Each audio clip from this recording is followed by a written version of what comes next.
Hey everyone, welcome back to another Zero Prep video, where we will look at the Euclidean algorithm, which is a method to help us find the GCD of two numbers. So, what is a GCD first? Well, a GCD is also known as the greatest common divisor or the greatest common factor, which in other words is the largest integer, which is the factor of two different numbers. So let's say we want to find the GCD of 6 and 10. Well, the largest divisor that goes into both of these numbers is 2. So thus the GCD of 6 and 10 is 2. But let's move on to a slightly more complicated example. What if we want to find the GCD of 24 and 32? Well, this might seem a bit daunting at first, but we realize that we can just prime factorize this and try to find what the GCD is. So the prime factorization of 24 is 2 to the power of 3 times 3, and the prime factorization of 32 is 2 to the power of 5. So we see here that 2 to the power of 3 is in common with both of these, so thus the GCD of 24 and 32 is 2 to the power of 3, which is also 8.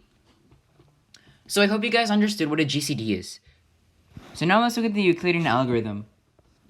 So in order to start the Euclidean algorithm, what we're going to do first is we're going to use the same example as before, so we can check if we were right at the end or not. So we have the GCD of 24 and 32. And what we want to do is we want to find the larger number, which in this case is 32, and we want to find the remainder when it is divided by the smaller number, which in this case is 24. So the remainder when 32 is divided by 24 is 8. So we can rewrite this GCD as the GCD of the smaller number as well as the remainder, which in this case was 8. And we keep on repeating this process until one of the numbers becomes 0. So in this case, the larger number is 24 and the smaller number is 8.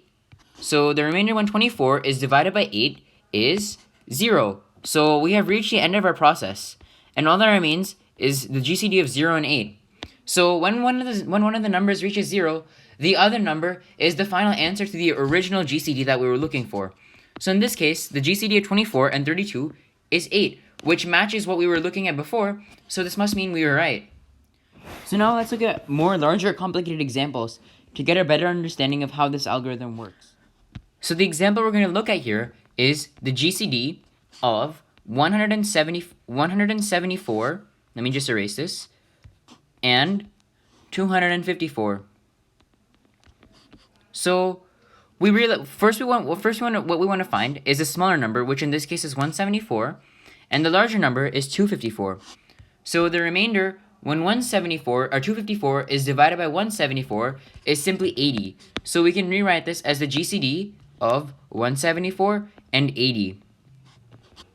So we see that 174 is now the larger number and 80 is a smaller number.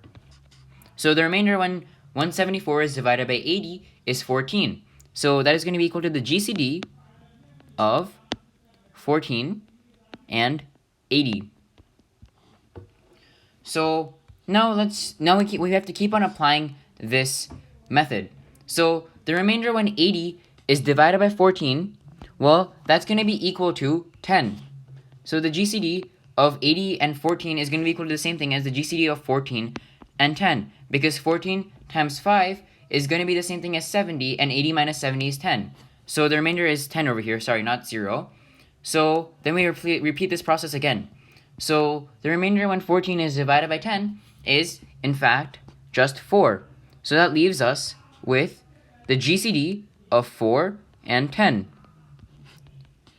And now we keep on repeating this process. So now it's the GCD of remainder of 10 and 4, which is 4 and 2. Because 10 divided by 4 is 8, and 10 minus 2 is 2, or 10 minus 8 is 2, which is the remainder. And now we keep on repeating this process until we finally reach 0. So now the remainder when 4 divided by 2 is 0. So now all we're left with is just the GCD of 0 and 2, which is 2.